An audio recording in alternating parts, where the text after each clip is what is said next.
오늘부터 수요 예배는 아가서를 강의하도록 하겠습니다. 아가서는 한국말 이 아자가 한자말 아름다울 아자에서 나왔는데 아름다운 노래라는 거죠. 아름다운 노래. 영어 성경 보면 Song of Songs 그렇게 되어 있습니다. 노래 중에 노래. 제가 또 음소거를 좀 하고 하겠습니다.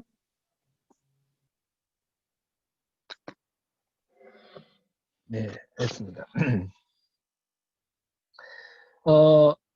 이 아가서는 혹시 아가서 설교 들어보셨습니까? 아가서를 본문을 해서 목사님들이 설교하시는 경우는 드뭅니다. 아가서 설교하기가 굉장히 쉽지 않기 때문에 어렵기 때문에 설교 잘 하기가 쉽지 않은 그런 성경책입니다. 내용을 읽어보시면 여러분들 다 또 읽어보셔서 잘 아시겠지만 사랑의 노래, 몸, 성 그런 것들을 이렇게 많이 여러 가지로 비유도 쓰고 뭐 직접적으로도 이렇게 표현하고 하면서 적나라하고 노골적인 그런 표현들이 많이 있어요. 사랑의 남자와 여자의 사랑의 이야기들 그런 것들이 있어서 좀 읽기도 좀 당혹스러울 때도 있고요. 어떻게 이런 책이 성경이 되었을까? 그런 생각이 들기도 합니다. 아가서에는 하나님을 부르는 장면이 하나도 없습니다. 하나님 이름이 나오지도 않습니다. 그리고 그 내용은 어떻게 보면 외설스럽고 포르노그래피 같아요. 그런데 이것이 성경으로 이렇게 되어 있단 말이죠. 아가스가 책으로 나온 이후부터 계속해서 성경에 포함됐다. 이렇게 신학자들의 연구 결과 그렇게 나옵니다. 그런데 어떻게 해서 이 책이 성경이 되었을까? 그런 의문이 듭니다. 그런 의문을 같이 가지면서 계속해서 이렇게 살펴보면 좋겠는데요. 이 아가서는 누가 지었느냐? 1절에 보니까 솔로몬의 아가라 그랬죠. 그러니까 중간에도 보면 솔로몬 이야기들이 계속 나옵니다. 그래서 이 아가서는 솔로몬이 지었다. 솔로몬은 1500여 시를 지은 시인이기도 하고요. 생물이나 식물, 동물 이런 데 대해서 아주 정통하기도 하고요. 여러 가지로 봤을 때 솔로몬이 지은 것 같은 그런 생각도 들기도 합니다. 근데 솔로몬이 살던 시대가 BC 10세기입니다. 그런데 이 아가에 보면 예를 들어서 페르시아 말 정원이라는 단어가 나오고 헬란 말 가마라는 단어가 나오는데 이런 단어는 기원전 10세기, BC 10세기에 이 이스라엘 지역에서는 쓰이지 않는 단어예요. 그래서 이것을 비롯해서 여러 가지 정황을 봐서 이 아가서는 솔로몬이 지은 것이 아니라 바벨론 포로기 후반 그래서 BC로 치면 3세기, 4세기 헬라가 이렇게 등장했을 때 그때 기록된 것이다. 이렇게 주장하는 썰도 있습니다. 그러나 전체적인 내용으로 봤을 때 굳이 그 후대 저작설로 보기보다 후대에 편집을 다시 했다. 그렇게 보는 것이 이제 정통입니다.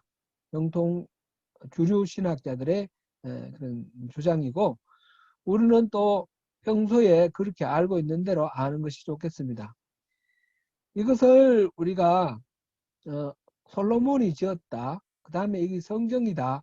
이런 것을 우리가 처음에 의문으로 시작했는데 유대인들이 이걸 성경으로 선택을 했지 않습니까? 우리 기독교가 되기 전에 예수님 오시기 전에 뭐 예를 들어서 BC 3세기 4세기라 할지라도 그때 이미 구약 시대에 성경이 되었다는 거죠. 무슨 생각으로 이걸 성경으로 채택을 했을까? 우리와 같이 구약 성경을 정경으로 사용하고 있는 유대인들은 왜 이 아가를 성경으로 생각하고 있을까? 그것을 우리가 한번 찾아보면 좋겠습니다. 왜냐하면 유대인들이 그걸 성경으로 채택한 어떤 이유 속에 어떤 성경의 숨겨진 의미가 있지 않겠느냐 하는 것이죠. 유대인들은 이 아가가 처음 집필된 이후부터 이 정경으로 채택을 하고 절기 때에 이 성경을 반드시 읽도록 강독하도록 그렇게 하고 있습니다. 이스라엘의 절기가 있죠. 대표적으로 가장 큰 절기가 3대 절기가 있습니다. 유월절과 오순절과 장막절. 유월절은 유대 달력으로 1월, 오순절은 3월, 장막절은 7월. 그런데 이 유대인의 절기, 이 세 개의 절기 외에 두 개의 절기가 더 포함되어서 그러니까 아부월 9일, 오순절 다음에서 장막절 사이, 장막절이 7월인데 아부월이 7월이에요. 7월 9일에 또 하나가 있고 그 다음에 부림절이 또 있습니다. 부림절 12월인가요? 6월절에는 아가스를 읽었고 오순절에는 룻기를 읽었습니다. 아부월 9일에는 예레미야 애가를 읽었고 장막절에는 전도서를 읽었습니다. 부림절에는 에스더서를 읽었습니다. 제가 이번에 이 성경 본문으로 아가스를 이렇게 택하면서 앞으로 아가서, 룻기, 전도서, 에스더서를 에레미야 예가까지 이 5가지 이 유대인들이 그 절기 때 봉독하는 그 성경을 우리가 한번 살펴보면 좋겠다 그런 생각을 하고 있습니다. 뭐 우리가 유대교도 아닌데 뭐 유대인들 하는 대로 따를 필요가 있느냐 그래서 하는 것이 아니고요. 이 5개 성경은 평소에 설교 잘 안 하는 부분이고 그런데 이것이 갖고 있는 의미가 우리가 생각하는 이상으로 중요하고 신앙생활에 아주 비중 있는 그래서 유대인들은 이거를 절기 때마다 읽었거든요. 그래서 이거를 한번 살펴보면 좋겠다 그런 생각입니다. 자세한 그때 가서 더 말씀드리고 일단 오늘은 6월절에 읽는 아가스를 시작했으니까 아가스에 대해서 더 살펴보겠습니다. 왜 6월절에 아가스를 읽는가? 6월절은 뭡니까? 이집트에서 노예 생활하고 있던 이스라엘 백성들이 하나님의 은혜로 모세가 이끌어 애굽에서 탈출한 것을 기념하는 절기입니다. 출애굽을 기념하는 절기입니다. 이것이 말하자면 이스라엘 민족의 해방입니다. 노예로 살던 이스라엘 민족이 해방되어 나온 것이 바로 6월절입니다. 구원이라는 것이 무엇입니까? 하나님께서 역사 속에서 결정적인 행동을 하심으로써 하나님의 백성들이 개별적으로 또는 집단적으로 믿음 안에서 자유를 누리게 되는 것. 그것이 구원입니다. 말하자면 속박되고 구속되고 얽매여 있다가 풀려나서 자유롭게 되는 것. 그것이 구원입니다. 출애굽이 구원입니다. 근데 이 6월절 해마다 6월절이 되면 그것을 기념하고 제사를 드렸는데 출애굽 이야기는 이스라엘 우리 성경에서 보면 끊임없이 반복되지 않습니까? 그러니까 이 출애굽의 이야기들을 젊은 사람들 계속해서 반복해서 듣는데 이 세월이 지나가면서 이게 점점 형식적으로 되고 리추얼이 이렇게 딱딱한 그런 절차로 이렇게 머물러지게 되는 거예요. 예를 들면 우리가 절기 때 부활절이라든지 또 오순절, 성령 강림절이라든지 추수감사절이라든지 성탄절 이렇게 절기를 지키는데 자꾸 지키다가 보니까 세월이 흘러가 2000년 지나가면서 이게 그냥 형식적인 하나의 행사처럼 이렇게 되기도 한단 말이죠. 그래서 이게 행사처럼 되는 것이 아니라 살아있는 그런 의미를 부여하기 위해서 이 6월절은 민족 해방, 구원의 그 절기지 않습니까? 그것이 그냥 죽어있는 형식적인 그런 절기, 제사로 그치는 것이 아니라 살아있는 의미를 갖기 위해서 아가스를 읽는 것입니다. 아가스가 무엇이기 때문에 그렇습니까? 아가스는 사랑의 노래이기 때문에 그렇습니다. 그러니까 우리가 이스라엘이 이집트에서 해방되어서 구원되면 그것을 끝나는 것이 아니라 그 다음부터 하나님과 깊은 사랑의 교제를 유지해 나가는 것, 그것이 참된 구원의 완성입니다. 그래서 아가스를 읽으면서 이 형식화된 이 절기를 계속해서 하나님, 살아계신 하나님을 만나고 하나님에 대한 사랑을 고백하고 하나님의 사랑을 또 이렇게 들으면서 느끼고 누리며 그렇게 구원을 삶 속에서 경험하며 살기를 위해서 그래서 아가스를 읽는 거예요. 왜 그러면 이 아가스가 그런 의미를 갖게 됩니까? 그것은 하나님과 우리의 관계가 원래 창세기 2장에서 보면 언약적인 관계예요. 그런데 타락을 하면서 그 이전에는 예를 들면 이제 아담과 하와가 벗었으나 부끄럽지 않았죠. 이 성적인 것이 묘사 이런 것들이 전혀 부끄러움이나 죄나 이런 거하고 상관없었어요. 그런데 타락하고 난 뒤부터는 그 모습이 간음이라든지 매춘이라든지 이런 언약 관계가 깨어진 어그러진 성의 모습으로 이렇게 등장을 합니다. 그래서 지금 아가스는 타락하기 전 에덴에서 아담과 하와의 사랑, 하나님 주신 그 사랑을 회복한 모습을 노래하면서 하나님과 우리 사이에 사랑의 관계, 회복된 그 언약 관계, 그거를 노래하는 것입니다. 그것이 깨어진 관계, 언약이 깨어진 관계는 성경에 수도 없이 표현되어 있는데 대표적인 것만 제가 몇 가지 찾아서 말씀드립니다. 호시아 4장 10절 보면 저희가 먹어도 배부르지 아니하며 행음하여도 수요가 더하지 못하니 이는 여호와 쫓기를 그쳤음이니라. 이거 행음한다 그랬어요. 이 성적인 관계를 맺는 것, 이것이 타락되어서 그것이 원래 하나님의 질서에 따르면 어떻게 됩니까? 아이가 생기고 출산을 하게 돼야 되지 않습니까? 그런데 수요가 더하지 못한다. 그렇게 열매가 없다라는 거예요. 호시아서 5장 4절 읽겠습니다. 이는 음란한 마음이 그 속에 있어 여호와를 알지 못하는 까닭이라. 이 음란한 마음 때문에 하나님을 알지 못하는 경우고요. 7장 4절 저희는 다 간음하는 자라. 이스라엘 사람들을 전체적으로 평가하기를 간음하는 자다. 이렇게 평가를 했습니다. 이 호시아서를 우리가 잠깐 읽었는데 호시아 선지자 자체가 그 삶 자체가 그 하나님의 사랑을 보여주는 그런 삶입니다. 고멜이라는 음란한 여자와 결혼하라 하였습니다.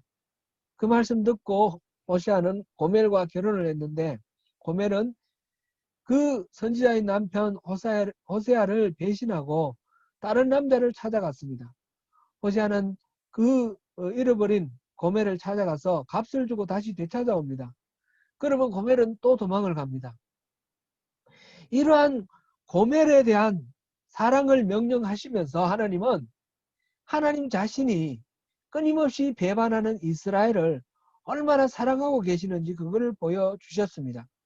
타락한 인간이 하나님을 배반했는데 하나님은 마음을 다하여 그 인간을 사랑하고 있다는 것을 이 호세에게 삶을 통해서 이렇게 본보기로 보여주도록 사람들에게 보여주도록 하신 것입니다. 예레미야서 3장 9절 읽겠습니다. 그가 돌과 나무와 더불어 행음함을 가볍게 여기고 행음하여 이 땅을 더럽혔거늘. 에스겔 16장 17절입니다. 내가 준 금, 은 장식품으로 너를 위하여 남자 우상을 만들어 행음하며.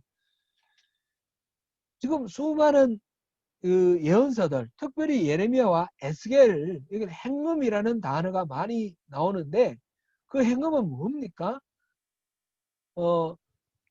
직접적인 표현은 남자와 여자 성적 관계를 행음이라 하지만 이것은 나타내는 것은 하나님을 배신하고 다른 우상을 섬기는 것을 행음이라 이렇게 표현을 했습니다. 지금 아가스에서 사랑이라 하는 것은 그 타락한 사랑이 행음이라 표현된 것, 그것을 다시 타락하기 이전으로 회복하는 그런 표현입니다. 에덴에서의 그 사랑으로 회복된 사랑, 그것이 바로 이 아가스의 사랑입니다. 아가서 우리 오늘 그렇게 이제 잠깐만 개관을 하고요. 앞으로 또 필요한 부분은 계속해서 짚어가면서 보겠습니다. 내용은 오늘 1절부터 7절까지 읽었으니까 그 잠깐만 보면서 우리 앞으로 아가서가 어떻게 진행될지 기대함을 가지고 이 말씀 보도록 하겠습니다. 1절, 2절 제가 읽겠습니다. 1절, 2절, 3절까지. 솔로몬의 아가라, 내게 입맞추기를 원하니 내 사랑이 포도주보다 나음이로구나. 내 기름이 향기로워 아름답고 내 이름이 쏟은 향기름 같으므로 천사들이 너를 사랑하는구나. 처녀들이 너를 사랑하는구나. 네.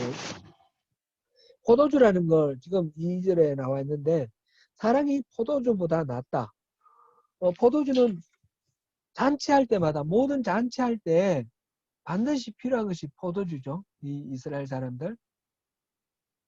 포도주는 요즘 뭐 이렇게 시중에서 파는 포도주, 제가 이제 예수를 믿기 전에 술도 좀 많이 먹어봐서 포도주 맛도 아는데 좀 떫지 않습니까?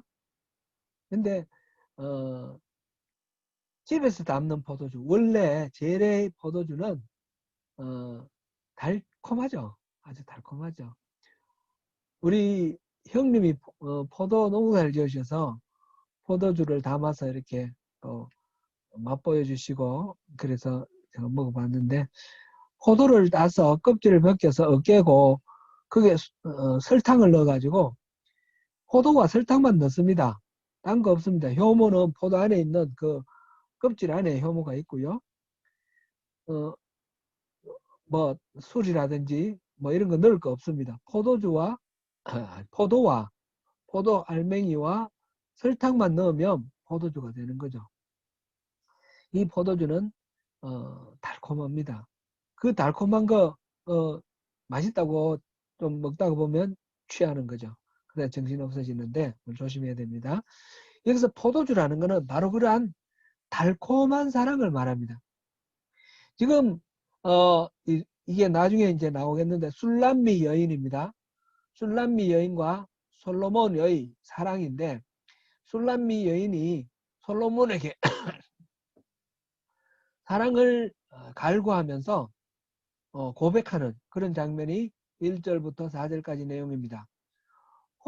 포도주처럼 달콤하다 당신은, 그렇게 얘기를 하고 있습니다.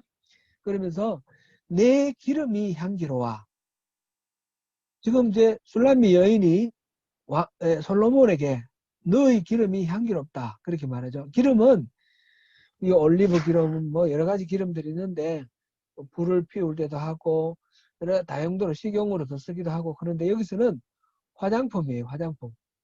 이 기름을 머리에 바르고 몸에 발랐는데 그 냄새가 다른 향신료를 섞어서 아주 향기로운 냄새, 유향을 만들었죠. 그렇게 해서 발랐는데 그 기름이 너무너무 향기롭다라는 거죠. 지금 사랑하는 남자를 향하여 당신이 너무너무 향기롭습니다. 그렇게 고백하는 거죠. 그럼 단순히 냄새 자체를 향기롭다라는 것보다 당신 자신이 너무너무 황홀하게 아름답습니다. 그걸 표현한 겁니다. 그 다음에 내 이름이 쏟은 향기름 같으므로 향기름을 쏟아버리면 얼마나 그 아름다운 방향이 쫙 번져나갈 때 정말 코를 찌르는 악취가 아니라 향기, 아름다운 향기, 얼마나 참 향기롭습니까? 좋습니까? 너의 이름이, 당신의 이름이 그렇다는 거죠. 여기 이름은 이 전 인격을 다 포괄하는 말이기도 한데 그 이름을 부르면 그 사람이 생각나는 거죠. 누구의 이름, 혹시 여러분 한번 생각해 보십시오. 누구의 이름을 부르면 가슴이 두근거리고 막 이렇게 신경이 곤두서고 그런 경험이 있으십니까? 다 있으시죠? 젊을 때에 그 처음 우리 만났을 때에 저희 안모씨 제가 만났을 때에 그때 그 생각이 납니다. 그 이름만 생각해도 막 두근두근하고 막 목이 마르고 막 그랬어요. 그런 광경을 표현하고 있습니다. 내 이름이 쏟은 향기름 같으므로 이름 자체가 마력을 가진 것처럼 나를 끌어당기고 그 이름 자체가 나를 황홀하게 만들고 향기로운 냄새, 향품을 쏟아놓은 것처럼 그렇게 나를 황홀하게 만든다. 그런 고백이죠. 지금 슐라미 여인이 솔로몬을 그렇게 말하고 있습니다. 그렇게 말하면서 자기의 사랑을 지금 얘기하고 그래서 세상의 여자들이 당신을 좋아하고 막 따라가는 거 당연하다. 당신은 그렇게 사람들을 끌만한 사람이다. 그만큼 멋있고 훌륭하다. 그렇게 지금 고백을 합니다. 그러면서 자기 자신을 봅니다. 자기 자신을 보니까 우리 5절, 6절 5절, 6절 한번 읽어보겠습니다. 5절, 6절 시작. 예루살렘 딸들아 내가 비록 금으나 아름다우니 게달의 장막 같을지라도 솔로몬의 휘장과도 같구나. 내가 햇볕에 쬐어서 그무스름 할지라도 홀겨보지 말 것은 내 어머니의 아들들이 나에게 놓아여 포도원 지기로 삼았음이라. 나의 포도원을 내가 지키지 못하였구나. 여기서 자기 자신은 보니까 시골 처녀예요. 이 슬라미는 시골 처녀, 농사 짓는. 그러니까 자기 얼굴을 햇빛에 걸어서 새카맣습니다. 그무스름하다 그랬는데 새카맣다 이렇게 표현하기 더 맞는 거죠. 그래도 내 얼굴 새카맣다고 과시하지 말라. 그렇게 말합니다. 내가 왜 새카맣냐? 지금 게달의 장막 같다. 그랬는데 이 게달은 이 이스마엘의 자손 중에 한 종족이라고 하는데요. 오늘날의 베두인족이 아닌가 뭐 그렇게 말합니다. 사막에 사는 그 족 있죠. 베두인족. 그 게달의 장막 같다. 게달이 사막에서 살기 때문에 그래서 텐트를 쳐놓고 사는데 그 텐트는 검은 염소의 털로 만든다고 그래요. 그러니까 그 텐트를 보면 까만 거예요. 게달의 장막처럼 내 얼굴이 까맣지만 그러나 솔로몬의 휘장 같다. 솔로몬의 휘장은 뭡니까? 솔로몬이 지은 성전의 휘장. 그 아름다운 그룹을 새겨놓은 홍색, 자색, 그 실로 만드는 그 휘장, 아름다운 휘장을 지금 말합니다. 그러니까 내 얼굴이 지금 새카맣지만 그래서 게달의 장막 같지만 자세히 보라. 내 얼굴이 얼마나 아름다운가. 그 노동을 통해서 건강미가 넘치는 그런 얼굴이다. 그런 얘기를 하는 거예요. 지금 내가 이 한여름에 바깥에서 늘 일해야 되는 형편이라는 거죠. 어머니의 아들들이 나에게 놓아요. 어머니의 아들들은 자기의 남자 형제겠죠. 배, 같은 배의 아버지가 다른 남자든지, 다른 남자 형제든지, 뭐, 어쨌든, 동복, 어, 친, 오빠든지, 어쨌든지 오빠들이 나에게 놓아여 포도원지기로 삼았다. 그랬어요. 나를 그냥 포도원 그 일 농사 하는 그런 일꾼으로 막 부려먹는다는 거죠. 그래서 나의 포도원은 내가 지키지 못하였구나. 내 포도원은 내가 돌볼 여가도 없을 정도로 우리 남자 형제들, 오빠들이 나를 부려먹고 일시켜가지고 내가 맨날 들에 나가서 일하다 보니까 얼굴이 새카맣게 탔는데, 근데 이게 가만히 보면 아름다운 거다. 건강하고 아름다운 거다. 그렇게 지금 자신을 이야기를 하고 있습니다. 그러면서 내가 당신을 찾아갈 테니까 당신 어디 있는지 좀 얘기해 달라. 그 말입니다. 7절. 7절 같이 보겠습니다. 내 마음으로 사랑하는 자야, 내가 양치는 곳과 정오에 쉬게 하는 곳을 내게 말하라. 내가 네 친구의 양떼 곁에서 어찌 얼굴을 가린 자 같이 되랴. 얼굴을 가린 자라는 것은 어, 기본적으로 창녀를 말합니다. 창녀인 것처럼 그 친구들 사이에 내가 당신 찾으러 여기 왔다 갔다 하면 내 얼굴이 속된 표현을 쪽팔리잖아요. 그렇게 안 되도록 당신 있는 데를 알려달라. 내가 바로 찾아갈게. 그 말을 지금 하고 있습니다. 님을 찾는 술람미 여인의 모습입니다. 양치는 곳, 또 정오에 쉬는 곳, 그곳, 당신이 있는 곳, 그것을 내가 찾아갈 테니까 그것을 말해달라. 지금 솔로몬 왕과 술람미 여인의 사랑의 노래라 그랬는데 이 솔로몬이 양치는 목동 같아요. 그러니까 이제 단순히 구중궁궐에 이렇게 갇혀있는 왕을 이미지로 한 그런 사랑의 노래가 아니라 들판에서 일도 하고 왕 같은 권위도 가지고 있는 그런 남자, 그런 사랑을 지금 노래하고 있습니다.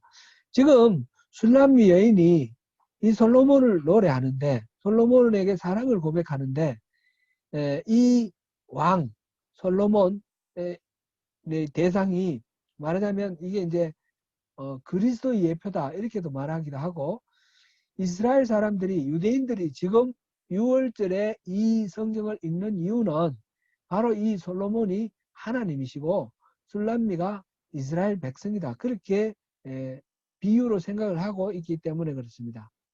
그래서 어디 있어요? 내가 찾아갈게요. 이런 고백인데 하나님을 생각할 때 하나님은 높고 먼 세상에 아득히 떨어져 있는 그런 위험 있고 영광스럽고 그 어미로우신 분 가까이 범접할 수 없는 그런 머나먼 곳에 있는 분이 아니라 가까이서 내가 언제든지 찾아가서 만날 수 있는 그런 분이라는 겁니다. 13절을 이게 다음 시간에 우리 볼 건데 13절 그 표현이 아주 적절한 표현이 있기 때문에 보겠습니다. 13절 보면 나의 사랑하는 자는 내 품 가운데 몰약 향주머니요. 나의 사랑하는 사람 왕인데 왕이 내 품에 있어요. 몰약 향주머니예요. 아주 향기로운 몰약, 그 향유, 그 향수 냄새, 아름다운 향수 냄새가 풍기는 그런 주머니라는 거예요. 어떤 거를 지금 상상할 수 있습니까? 지금 이 여인의 품에 안긴 왕입니다. 자기 품에 왕을 안고 그 머리카락을 쓰다듬으면서 그 왕의 그 채취를 이렇게 냄새 맡으면서 그렇게 노래하는 겁니다. 당신은 내 품에 이 몰약 향조물입니다. 왕이라 그러면 위험 있고 권력이 있지 않습니까? 권세가 있지 않습니까? 범접하기 어려운 존재 아닙니까?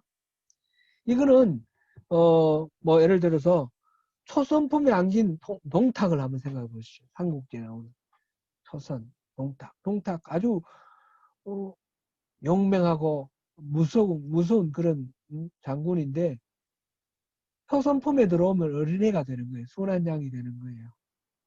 안아서 이렇게 막 이렇게 머리를 쓰다듬는 조선을 한번 생각해 보세요. 양귀비 품에 안긴 현종. 이 역사적으로 나쁜 동탁이나 현종 이런 걸 예를 들어서 죄송합니다. 성군의 왕비도 마찬가지입니다. 세종대왕의 왕비라고도 마찬가지죠. 왕은 온 나라를 다스리는 권력이 있고 힘이 있고 왕이 죽여라 그러면 그 사람 죽는 그런 무서운 사람이지만 사랑하는 여인의 품에 안겨 있을 때는 그 여인에게 고분고분하고 모든 사랑을 다 쏟는 그런 존재예요. 지금 하나님을 그리면서 나의 사랑하는 자는 내 품 가운데 몰약 향주머니요. 그렇게 말했어요. 하나님은 얼마나 놀라우신 분입니까? 우주 만물을 만드신 분 아닙니까? 죽은 자를 살리기도 하시고 온 세계를 멸망시킬 수도 있는 분. 어떻게 보면 굉장히 무서운 분이에요. 하나님을 우리가 경외함으로 바라봐야 돼요. 그런데 경외함으로 무섭게만 바라볼 그런 하나님이 아니라 내 품에 안긴 왕의 머리를 쓰다듬을 때처럼 이렇게 친밀하게 아주 사랑스럽게 가까이서 대할 수 있는 분이 바로 우리 하나님이라는 거예요. 하나님을 그렇게 노래하고 있는 것입니다. 아가서 요 7절만 읽었어도 우리가 전체 내용을 짐작할 수 있습니다. 아가서는 바로 우리 그런 상황입니다. 하나님과 우리의 친밀함. 우리 겉모습은 비록 계달의 장막까지 시커멓고 농사하느라 완전히 농두산이로 막 척박하고 메말랐지만 그러나 우리의 그 겉모습을 바라보지 않고 열심히 일하면서 땀 흘리며 아름답게 포도원을 가꾸는 농사꾼의 이 건강함 그것으로 바라보시는 하나님의 눈길입니다. 우리가 하나님을 생각할 때 어떤 느낌이 듭니까? 교리적으로 형식적으로 하나님을 알지 말고 인격적으로 구체적으로 살아계신 하나님을 만나고 그 하나님을 알자는 것입니다. 내 품 가운데 몰약 향주머니 같은 그런 하나님. 하나님에 대해서 우리가 가지고 있는 어떤 거리감이나 그런 관념적인 생각을 내려놓고 나의 사랑의 고백을 받아주시고 나를 너무너무 사랑하셔서 나에게 찾아오시고 밤에 한밤중에 찾아오셔서 문을 두드리시고 그러시는 분이에요. 그런 하나님, 내 중심을 보시고 나에게 그렇게 신뢰하면서 다가오시는 그 하나님을 믿고 의지하고 그 하나님을 찾음으로써 하나님과 깊은 사랑의 관계를 나누고 이 하나님에 대한 친밀함과 하나님에 대한 경외함이 이 조화를 이루어야 되는데 지금 아가스에서는 경외함을 너무 지나치게 따지고 있는 이 이스라엘 사람들에게 출애굽하고 그 다음에 그 신의 산에서 나타나시는 하나님은 무섭지 않습니까? 그런 하나님을 보는 이스라엘에게 아가스를 읽어주면서 이렇게 가까이 와서 우리를 만나주시는 분이 하나님이시다. 이것을 늘 환기하고 기억하는 이 이스라엘 사람들처럼 우리 또한 이 아가스를 읽으면서 하나님은 그런 분이시다. 아름다운 은혜와 사랑을 우리에게 베풀어 주시기를 참지 못하시고 그렇게 우리를 찾아오시는 분이 바로 그 하나님이시라는 것을 아시고 그 하나님 믿고 의지하는 가운데 주님이 주시는 모든 자유와 기쁨과 평안을 누리시는 참된 구원의 주인공 저와 여러분 되시기를 축원합니다. 기도하겠습니다.